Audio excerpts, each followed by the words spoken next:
Chapter 18. The Midnight Ride. Nehemiah 2. 9-20.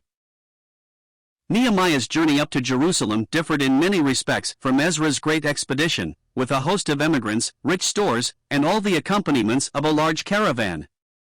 Burdened with none of these encumbrances, the newly appointed governor would be able to travel in comparative ease.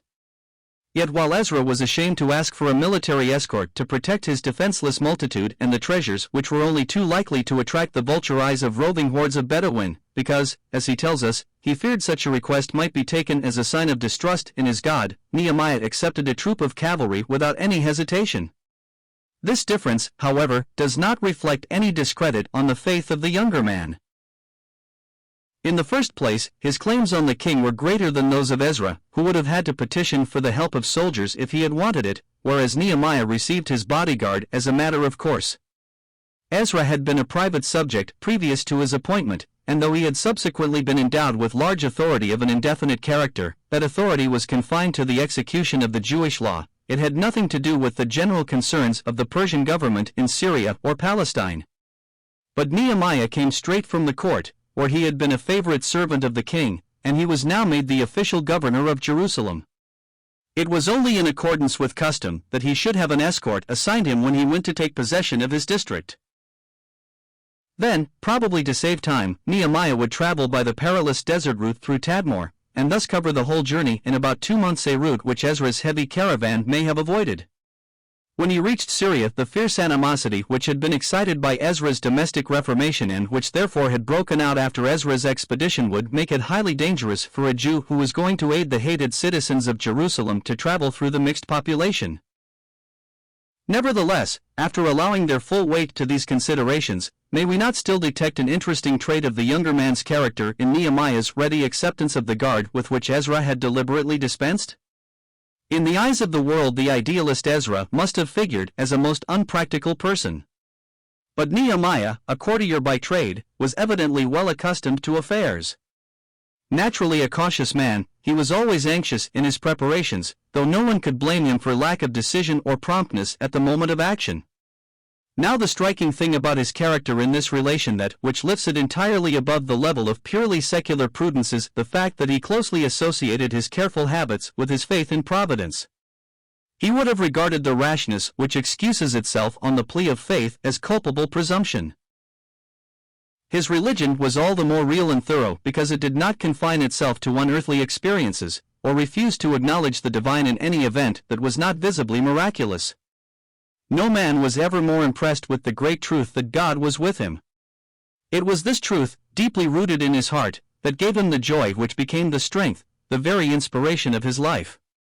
He was sure that his commonest secular concerns were molded by the hand of his God. Therefore to his mind the detachment of Persian cavalry was as truly assigned to him by God as if it had been a troop of angels sent straight from the hosts of heaven. The highly dangerous nature of his undertaking and the necessity for exercising the utmost caution were apparent to Nehemiah as soon as he approached Jerusalem. Watchful enemies at once showed themselves annoyed that there was come a man to seek the welfare of the children of Israel. 161. It was not any direct injury to themselves, it was the prospect of some favor to the hated Jews that grieved these people, though doubtless their jealousy was in part provoked by dread lest Jerusalem should regain the position of preeminence in Palestine which had been enjoyed during her depression by the rival city of Samaria.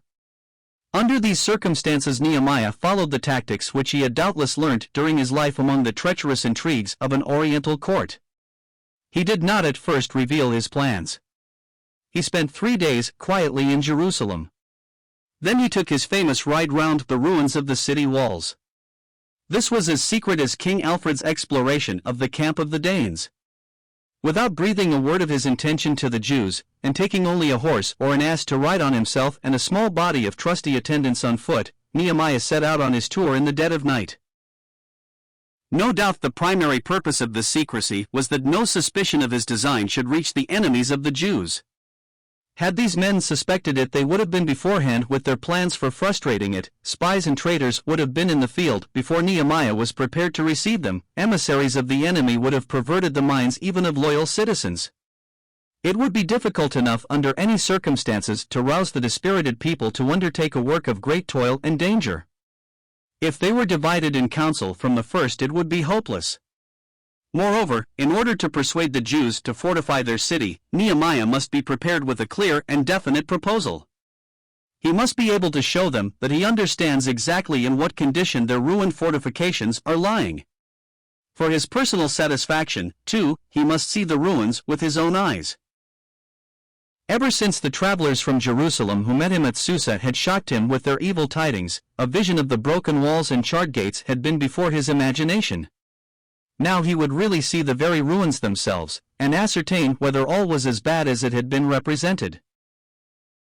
The uncertainty which still surrounds much of the topography of Jerusalem, owing to its very foundations having been turned over by the plowshare of the invader, while some of its sacred sites have been buried under huge mounds of rubbish, renders it impossible to trace Nehemiah's night ride in all its details.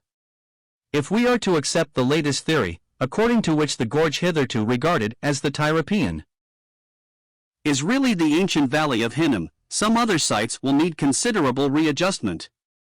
The gate of the valley seems to be one near the head of the valley of Hinnom. We know nothing of the dragon well. The dung port would be a gateway through which the city offal was flung out to the fires in the valley of Hinnom. The king's pool is very likely that afterwards known as the Pool of Siloam. The main direction of Nehemiah's tour of inspection is fairly definite to us. He started at the western exit from the city and passed down to the left, to where the valley of Hinnom joins the valley of the Kidron. Ascending this valley, he found the masses of stones and heaps of rubbish in such confusion that he was compelled to leave the animal he had been riding hitherto and to clamber over the ruins on foot. Reaching the northeastern corner of the valley of the Kidron, he would turn round by the northern side of the city, where most of the gates had been situated, because there the city, which was difficult of access to the south and the east on account of the encircling ravines, could be easily approached. And what did he gain by his journey? He gained knowledge. The reformation that is planned by the student at his desk, without any reference to the actual state of affairs, will be, at best, a utopian dream. But if the dreamer is also a man of resources and opportunities, his impracticable schemes may issue in incalculable mischief. Nothing is more terrible, says Goethe, than active ignorance. We can smile at a knight-errant Don Quixote, but a Don Quixote in power would be as dangerous as a Nero. Most schemes of socialism, though they spring from the brains of amiable enthusiasts, break up like empty bubbles on the first contact with the real world. It is especially necessary, too, to know the worst. Optimism is very cheering in idea, but when it is indulged in to the neglect of truth, with an impatient disregard for the shady side of life, it simply leads its devotees into a fool's paradise. The highest idealist must have something of the realist in him if he would ever have his ideas transformed into facts. Further, it is to be noted that Nehemiah would gather his information for himself. He could not be content with hearsay evidence. Here again, he reveals the practical man. It is not that he distrusts the honesty of any agents he might employ, nor merely that he is aware of the deplorable inaccuracy of observers generally and the inability of nearly all people to give an uncolored account of what they have seen, but he knows that there is an impression to be obtained by personal observation which the most correct description cannot approach. No map or book will give a man a right idea of a place that he has never visited. If this is true of the external world, much more is it the case with those spiritual realities which the eye hath not seen, and which therefore it has not entered into the heart of man to conceive. Wordsworth frequently refers to his sensations of surprise and disappointment passing over into a new delight when he first beheld scenes long ago described to him in verse of legend. He finds Yarrow visited very unlike Yarrow unvisited. One commonplace distinction we must all have noticed under similar circumstances, viz., that the imagination is never rich and varied enough to supply us with the complications of the reality.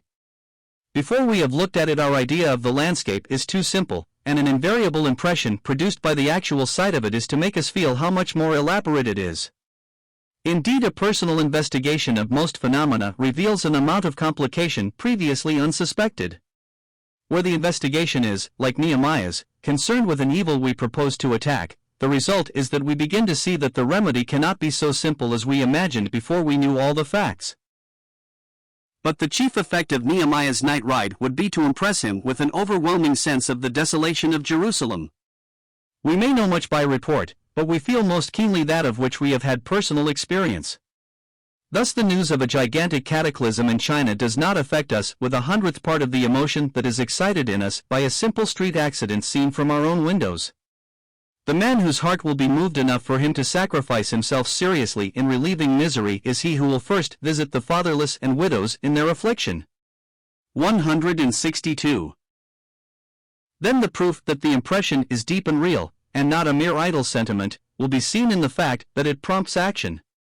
Nehemiah was moved to tears by the report of the ruinous condition of Jerusalem, which reached him in the far-off palace beyond the Euphrates. What the scene meant to him as he slowly picked his way among the huge masses of masonry is seen by his conduct immediately afterwards. It must have stirred him profoundly. The silence of the sleeping city, broken now and again by the dismal howls of packs of dogs scouring the streets, or perhaps by the half-human shrieks of jackals on the deserted hills in the outlying country, the dreary solitude of the interminable heaps of ruins, the mystery of strange objects half descried in the distance by starlight, or, at best, by moonlight, the mournful discovery, on nearer view, of huge building stones tumbled over and strewn about on mountainous heaps of dust and rubbish, the gloom, the desolation, the terror, all this was enough to make the heart of a patriot faint with despair. Was it possible to remedy such huge calamities? Nehemiah does not despair. He has no time to grieve. We hear no more of his weeping and lamentation and fasting. Now he is spurred on to decisive action. Fortified by the knowledge he has acquired in his adventurous night ride, and urged by the melancholy sights he has witnessed, Nehemiah loses no time in bringing his plans before the oligarchy of nobles who held the rule in Jerusalem previous to his coming, as well as the rest of the Jews. Though he is now the officially appointed governor, he cannot arrange matters with a high hand. He must enlist the sympathy and encourage the faith, both of the leaders and of the people generally. The following points in his speech to the Jews may be noticed. First, he calls attention to the desolate condition of Jerusalem. 163. This is a fact well known. Ye see the evil case that we are in, he says, how Jerusalem lieth waste, and the gates thereof are burned with fire. The danger was that apathy would succeed to despair, for it is possible for people to become accustomed to the most miserable condition. The reformer must infuse it divine discontent, and the preliminary step is to get the evil plight well recognized and heartily disliked. In the second place, Nehemiah exhorts the nobles and people to join him in building the walls. So now he clearly reveals his plan.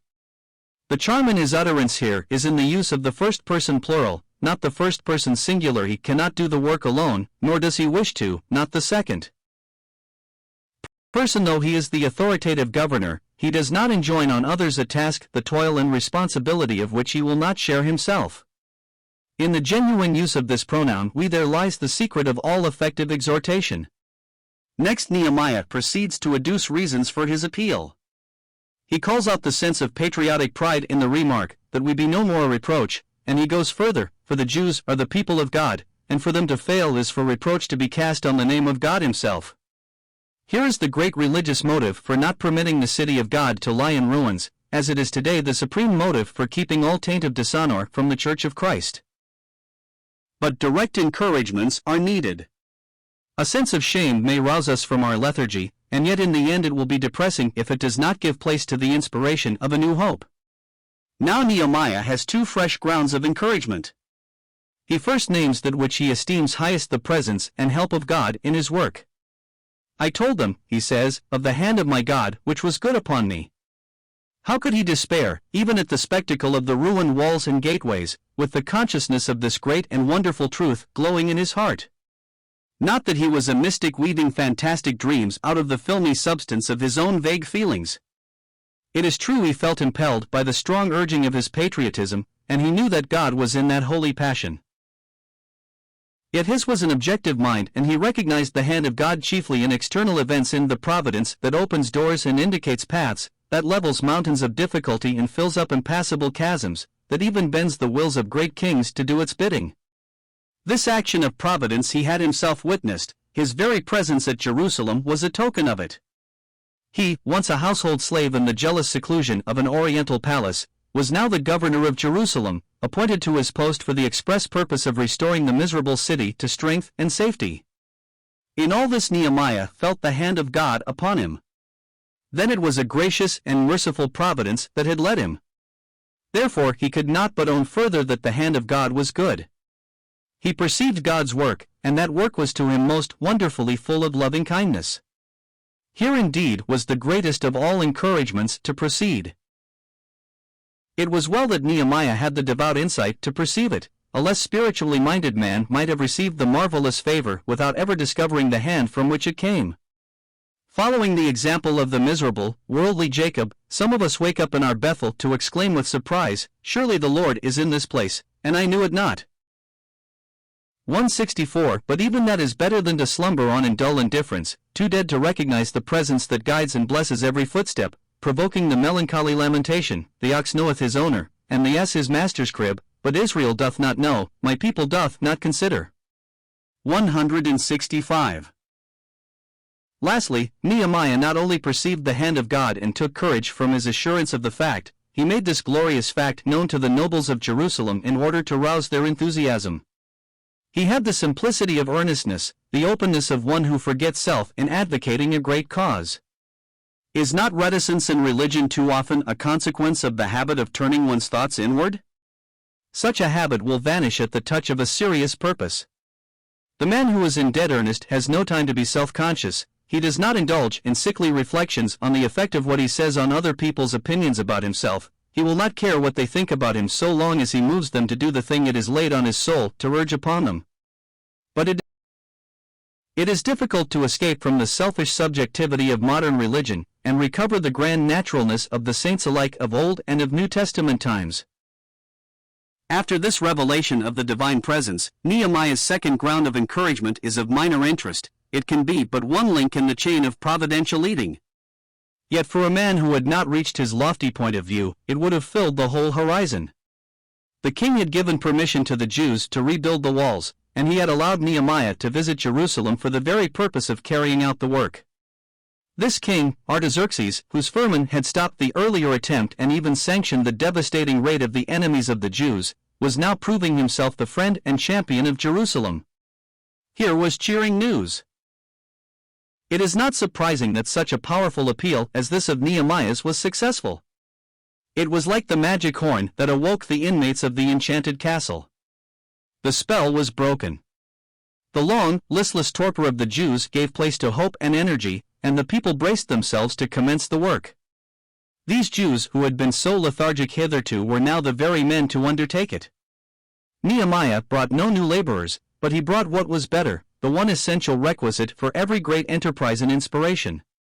He brought what the world most needs in every age. We wait for better men to arise and undertake the tasks that seem to be too great for our strength. We cry for a new race of God-sent heroes to accomplish the Herculean labors before which we faint and fail. But we might ourselves become the better men, nay, assuredly we should become God's heroes, if we would but open our hearts to receive the Spirit by the breath of which the weakest are made strong and the most indolent are fired with a divine energy. Today, as in the time of Nehemiah, the one supreme need is inspiration.